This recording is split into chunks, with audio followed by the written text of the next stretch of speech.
Si vous faites du triathlon, vous le savez, le vélo, c'est souvent la plus grosse dépense, mais aussi le plus gros casse-tête. On arrive en novembre et c'est le moment rêvé pour choisir la monture qui va vous accompagner en 2026, un vélo que vous aurez le temps d'apprivoiser cet hiver, plutôt que de l'acheter 2 semaines avant votre premier triathlon au printemps. Alors aujourd'hui, on va répondre à une question simple. Est-ce qu'on peut réellement s'équiper correctement avec du neuf pour moins de 2000 €? Si oui, quels modèles valent le coup? Comment les choisir? Qu'est-ce qu'on peut espérer à ce prix-là? Du carbone, des freins à disque, de l'électronique? Est-ce qu'il est préférable de regarder plutôt le marché de l'occasion? Et enfin, quelles sont les caractéristiques du vélo à surveiller pour une pratique triathlon? Dans cette vidéo, je vous présente une sélection de 8 vélos à moins de 2000 €, une sélection pensée pour les triathlètes, ceux qui veulent optimiser leur performance sans cramer leur portefeuille. Et on reviendra aussi sur les critères principaux de choix pour votre nouvelle monture. Allez, c'est parti, tous les liens sont dans la description, pas besoin de prendre de notes. Ah si, juste un truc à vous dire avant de démarrer cet épisode, vous êtes toujours 77% de ceux qui nous regardent à ne pas encore être abonnés à la chaîne. Alors je vous invite à prendre 30 secondes pour le faire, ça vous permettra de ne plus rater aucune des vidéos qu'on sort tous les mercredis à 18 h, des guides d'achat comme aujourd'hui, des conseils sur l'entraînement, sur l'équipement, sur la nutrition pour le triathlon. Bref, tout ce qui va vous aider, vous, triathlètes amateurs, à aller atteindre vos objectifs sportifs. Allez, c'est parti, on démarre avec le premier modèle. Et on commence avec le premier modèle de chez Trek, le Doman AL. AL pour aluminium. Alors c'est un vélo qui mise avant tout sur le confort et la polyvalence. Il a une géométrie plutôt taillée pour l'endurance, pour les sorties longues ou pour les débutants qui se mettent au vélo de route. Alors vous le voyez, il existe 3 versions qui présentent tous un bon rapport qualité, performance, prix. Ça démarre à 1169 € avec la L2 et ça monte jusqu'à 1969 avec la L5. Vous remarquerez que sur les 3 modèles, c'est assez propre, les câbles sont plutôt bien intégrés et c'est assez bluffant même sur un vélo à 1169 € comme la L2. Ce qui va faire la différence et ce qui va me faire que je vous recommande plutôt de monter sur la L5, c'est principalement le poids du vélo, mais aussi sa transmission, puisque on aura sur ce modèle AL5 pour 1969 € un groupe en Shimano 105, mais surtout le dernier Shimano 105 avec 2 fois 12 vitesses, ce qui permettra d'avoir un étagement bien plus grand que sur la L2 par exemple, où là on retombe sur du Shimano Clarisse avec un 2 x 8, ce qui est honnêtement un peu dépassé aujourd'hui en 2025. La L4 quant à lui est un peu un entre-deux avec du Shimano Tiagra avec 2 fois 10 vitesses. Si votre budget vous le permet, sous les 2000 €, je vous recommande la L5, surtout qu'on gagne aussi en poids et on passe légèrement sous la barre des 10 kg avec ce modèle. Ce qui est d'appréciable également sur ce Trek Doman AL, c'est que comme de nombreux vélos de sa gamme en 2025, il accepte des pneus plus larges et il va permettre d'aller faire ce qu'on appelle du all-road, des chemins très légers, très stabilisés, mais qui permettent de goûter à un début de plaisir hors des routes et hors du bitume. Et enfin, sur ce modèle-là, on retrouve certains équipements qui peuvent être intéressants, notamment des supports pour garde-boue, même un compartiment de rangement interne sur certaines versions. Et puis, on a toujours la chance d'avoir, pour les triathlètes, un cintre rond, ce qui permettra d'y venir apposer des prolongateurs. Donc si vous recherchez un modèle polyvalent, plutôt bien placé en termes de rapport qualité-prix et que vous voulez acheter l'assurance d'une grande marque, alors ce Doman AL peut être intéressant dans sa version 5, peut-être dans sa version 4 si vraiment votre budget est serré.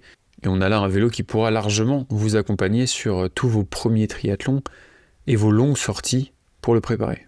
Notre deuxième modèle de cette sélection, c'est le Orbea Avant H40, qui est un vélo qui, comme toute la gamme Orbea, bénéficie de prix assez agressifs puisqu'on est à moins de 2000 € pour cette version-là. Alors on est sur un cadre en alu, vous allez le voir, avec des finitions très bien travaillées, avec une fourche totalement en carbone et avec une transmission Shimano Tiagra 2 fois 10 vitesses. Comme le modèle précédent, le dégagement est de plus en plus important sur ces fourches-là, donc on peut mettre des pneus jusqu'à 32 mm, ce qui va permettre de gagner en confort et ce qui permettra même de s'aventurer sur certains sentiers avec les pneus adaptés.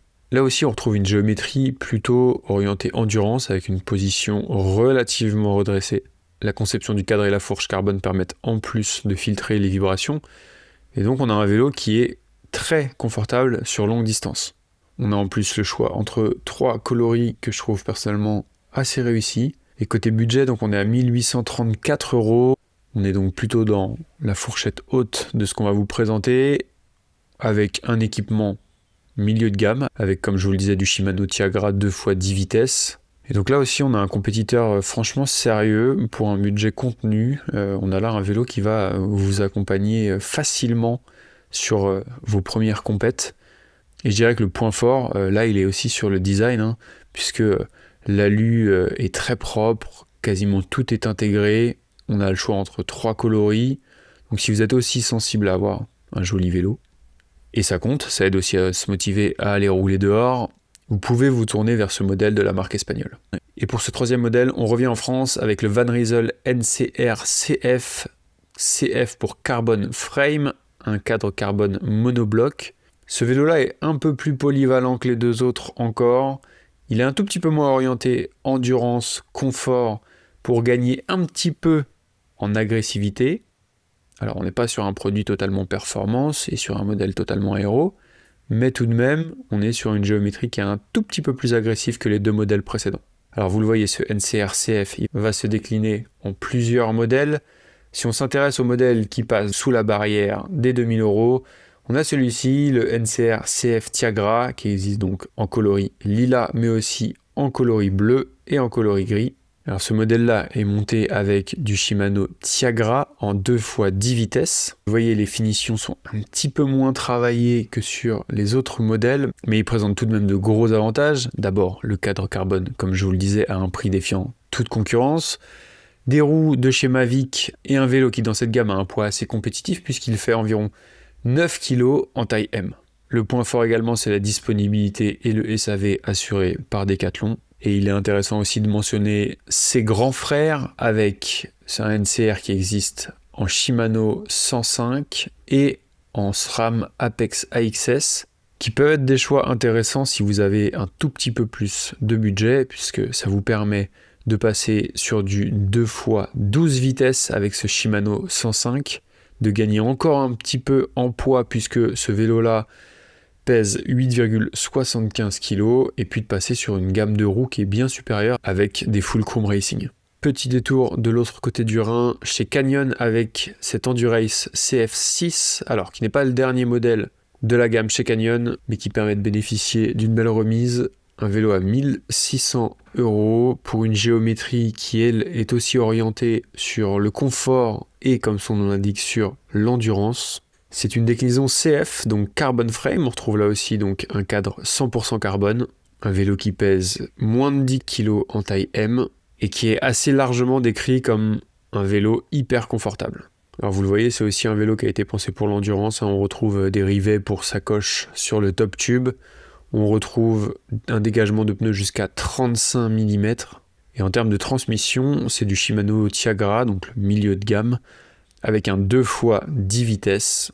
Donc on est vraiment sur un modèle qui existe depuis longtemps chez Canyon, qui a été reconnu pour ses qualités de confort, notamment sur des longues distances, qui tient dans un poids qui est plutôt contenu, et là en plus avec une remise qui a un tarif assez agressif. Ce qu'on pourrait reprocher à cette Endurace, ce serait presque d'être un peu trop confortable et pas assez orienté performance et rendement. Mais honnêtement, si le poids des années commence à se faire un peu sentir, ça peut être un choix à considérer. Autre modèle intéressant en termes de positionnement prix, et on passe chez Giant avec le Contend AR1, qui est un vélo avec un cadre en alu, avec une fourche carbone, qui est plutôt orienté endurance. Là aussi, géométrie confortable. On est sur un premier vélo de course et sur un modèle assez équilibré entre le rendement et le confort apporté. Le dégagement des pneus monte jusqu'à 38 mm, ce qui permet là aussi de jouer pas mal sur le confort. En termes de groupe, on va retrouver du Shimano 105 sur cette version AR1 avec un 2x12 vitesses, ce qu'en fait un vrai point fort. C'est une transmission moderne, fiable et qui reste pourtant dans un budget qui est contenu. L'autre avantage de choisir un modèle de chez Giant, c'est que vous avez une large distribution en France et que ça vous permettra donc d'essayer le vélo et puis d'avoir un support qui sera plus proche de chez vous.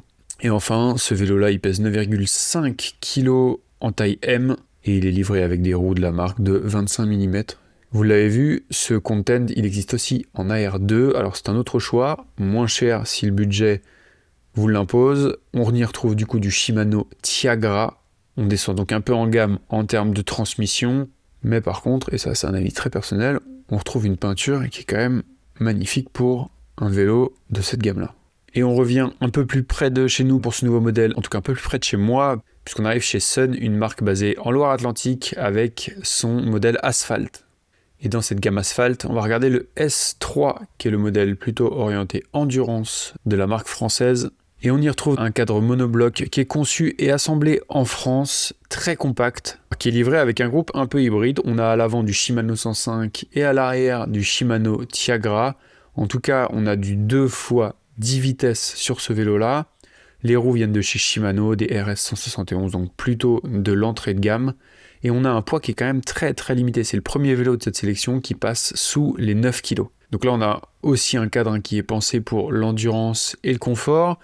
Mais c'est pas pour autant que ce Sun, il n'est pas un peu dynamique et joueur. Donc c'est franchement un modèle assez polyvalent. Si vous cherchez un premier vélo qui fasse à peu près tout bien, qui soit en plus conçu et assemblé en France dans un prix limité, franchement, ça peut être un bon choix. Là où vous devez faire attention, c'est plutôt sur la distribution près de chez vous. La distribution des vélos Sun, elle reste encore relativement limitée par rapport à de plus grandes marques. Donc ce sera un point à valider avant votre achat. Bon, vous l'avez vu, on est là aussi sur un vélo de route pur, ce qui veut dire qu'il fera un peu mieux le job sur route, mais qui ne permettra pas d'aller faire du gravel, voire même, comme certains autres modèles, du bikepacking. Alors c'est pas un défaut en soi, puisqu'il excelle dans sa catégorie, mais c'est à considérer si vous cherchiez un vélo à tout faire.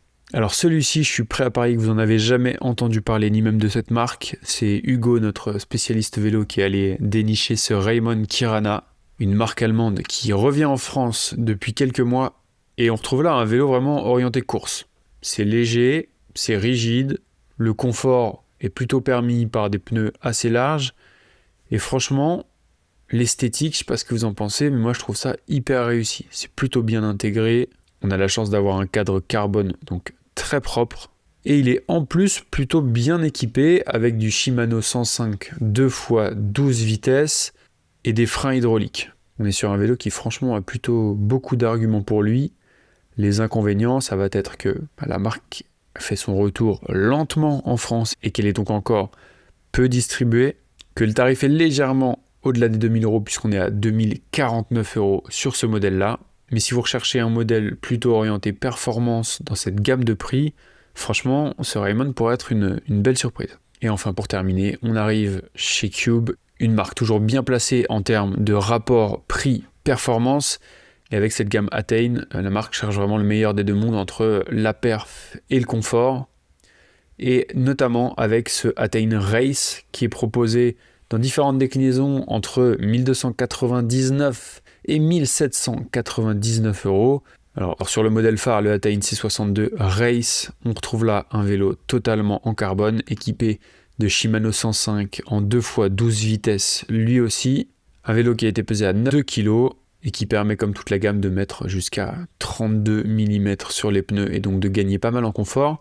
Si on regarde de l'autre côté, disons au début de cette gamme, l'Attain Race, qui est le prix le plus agressif à 1299 €. On a un cadre cette fois-ci en aluminium avec une fourche en carbone.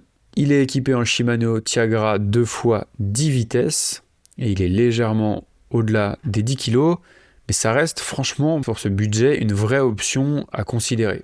C'est confortable, c'est pensé pour ceux qui veulent faire leur premier tour de roue sur le bitume et franchement c'est cohérent en termes de prix, en termes d'équipement, même en termes d'accessoires, vous voyez, avec des points d'attache qui peuvent permettre de partir un peu plus à l'aventure, un peu plus longtemps.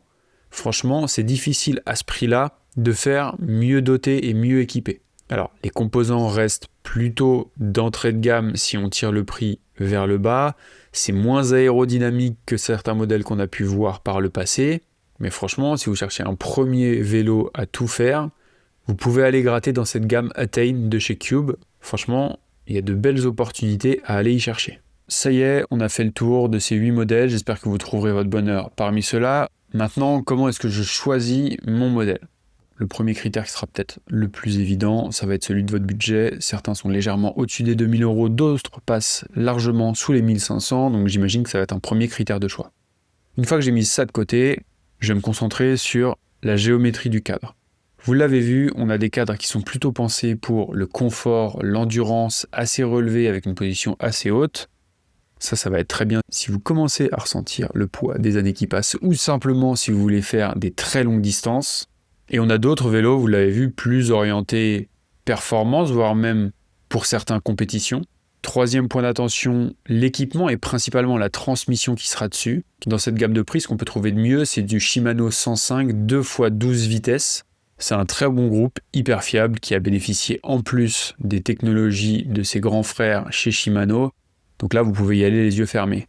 En dessous, on va souvent tomber sur du 2x10 vitesses du Shimano Tiagra. C'est un peu plus milieu de gamme, mais encore une fois, ça fera le taf si c'est pour votre premier vélo ou si c'est pour vous accompagner sur votre première compète. On évitera de tomber sur des gammes plus en dessous, du 2x8 vitesses, ce sera vraiment pénalisant en 2025. Et franchement, il y a de meilleurs choix à faire sur le marché. Enfin, deux derniers points qui ont leur importance, celui de la compatibilité du cintre avec des prolongateurs. Il faudra s'assurer que le cintre soit rond, à dimension universelle, pour pouvoir venir y poser des prolongateurs, parce que, spoiler, c'est le premier accessoire sur lequel il faudra investir pour transformer votre vélo en bête de course. Et enfin, le dernier point, c'est celui de la distribution. S'il est important pour vous d'avoir un support, un SAV local, une belle distribution qui vous permettra de ne jamais être embêté, soit pour la révision du vélo, soit s'il fallait le faire remonter au SAV, alors regardez quand même ce point-là. Si vous voulez avoir des conseils beaucoup plus complets sur comment choisir son premier vélo et qu'on creuse le point de l'occasion, je vous mets dans la description le lien vers un épisode qu'on a tourné avec Hugo, notre spécialiste vélo, et on décrypte en 45 minutes les bons critères de choix, et notamment sur l'occasion pour savoir s'il y a des bonnes affaires à réaliser dans cette gamme de prix sous les 2000 €. Et enfin, j'ai probablement oublié votre modèle préféré dans ma sélection. N'hésitez pas à me le mettre en commentaire, ça permettra aux autres lecteurs d'avoir de nouvelles références. Et surtout, dites-moi si vous avez apprécié ce format, si vous voudriez qu'on le fasse plus, sur quelles autres thématiques. On peut parler des combinaisons de natation, on peut parler des prolongateurs, on peut parler des trifonctions, à peu près tout ce que vous voulez. Ça fait 10 ans qu'on est dans ces sujets-là avec OpenTree, donc n'hésitez pas à me le dire. Je vous retrouve la semaine prochaine pour une nouvelle vidéo. Et d'ici là, j'espère vous voir abonné à la chaîne. Allez, ciao!